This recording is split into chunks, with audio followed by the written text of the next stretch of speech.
I played at the restaurant 6 nights a week, and because I had to practice many hours of the day, I had very little opportunity to see Janie. But on my one night off, we'd take long walks, talking of one thing and another, sometimes coming home to sit together with our hands clasped as she and Lonnie's boys used to do. Spring was late that year, but week by week the days grew warmer, the air gentler. One evening, as Janie and I walked together, a misty rain enveloped us. Hardly enough to make us bother with an umbrella, but enough to make little wisps of her hair curl against Janie's cheeks, to make her skin glow with the tiny drops of mist that moistened it. "You are my girl, aren't you, Janie?" I asked her. "Yes," she said. "I've been your girl ever since that afternoon you told me that I didn't need to wear earrings like Emily. And you pressed your cheek against my hand. I've loved you ever since then, Janie. I always will, as long as I live." She didn't answer for a while. Then she stopped and faced me as we reached a little clump of trees in the park. "Lonnie has talked to me, Josh. He thinks that you and Joey should go home to your mom and dad.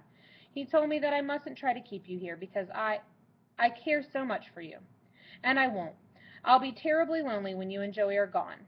But we must listen to Lonnie. He's always known what was best for me. He knew what was best for you when you were down and out. He must know what is best now that things are better." She was right, and I knew it. But all kinds of feelings churned inside me as I thought about leaving her. "I don't know what to do, Janie. I'm pulled in all directions. I can't quite figure out what is right." She lifted her arms then and placed her hands on my shoulders. I drew her to me. "I'll come back to you, Janie," I whispered. "I'll come back to you. You'll see. Just as soon as I make things right with my parents, I'll come back." She said, "Yes, of course, Josh. At least I hope so." I could see that she didn't quite accept my promise. Janie had lost her parents, a cousin she adored, an aunt who had been almost like a second mom to her. She didn't really believe that the people she loved ever came back. The next days were full of inner turmoil and uncertainty for me. My love for Janie was very real and tender. I knew, though, that we were very young and that a thing called marriage, which people in love always thought about, was something so far in the future as to be unreal. But that made our love no less true. I wanted to strike out at anyone who dared to say we were too young to understand love.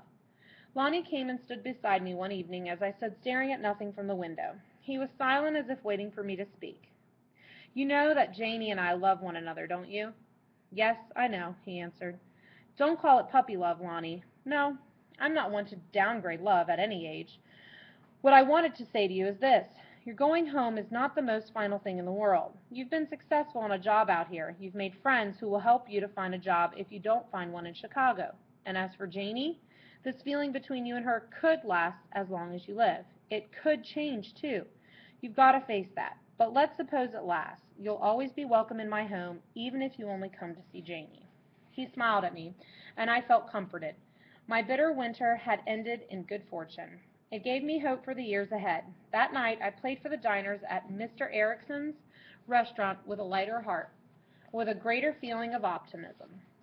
Mr. Erickson asked me to help Joey increase his repertoire of appealing songs, and in thinking about the list which we might choose from, I remembered Dad's old Polish song, something I can't say, which was the one that came back to me on the awful night when I believed I was going to die. I think that as a little boy I had been impressed by the expression on Dad's face when he taught me the words. "It is a song about the yearning for home," he had told me, and I had interpreted that as meaning a yearning for his native country. Now I knew that it might be a yearning for the mountains of Poland, or the beaches of Spain, or the dreariness of Chicago's west side. For several mornings Joey and I rehearsed together while the restaurant was still closed. I taught him the Polish words, and he learned to accompany me softly and with tenderness on Howie's banjo. "It's beautiful, isn't it, Josh?" he said. "I think so. I've loved it since I was a little boy." Joey took a deep breath. "It hurts me, though. It makes me want to see Mom and Dad." He ran his fingers over the strings of the banjo. The chords sounded lonely, just as they had sounded that night on the freight train when Howie had strummed his banjo for a minute and then laid it aside. "You want to go home, don't you, Joey?" I asked after a minute. He nodded without looking up at me. "If you do," he said. "All right, we'll go home. Everyone advises it. All the people who care about us. I think perhaps they're right. It's time we headed for home." I talked to Mr. Erickson that afternoon. I told him how we felt, what we had to do. He was a kind man. He gave me a letter of recommendation and suggested places in Chicago where I might present it. We shook hands, and I hoped I had made him realize how much I appreciated what he'd done for us.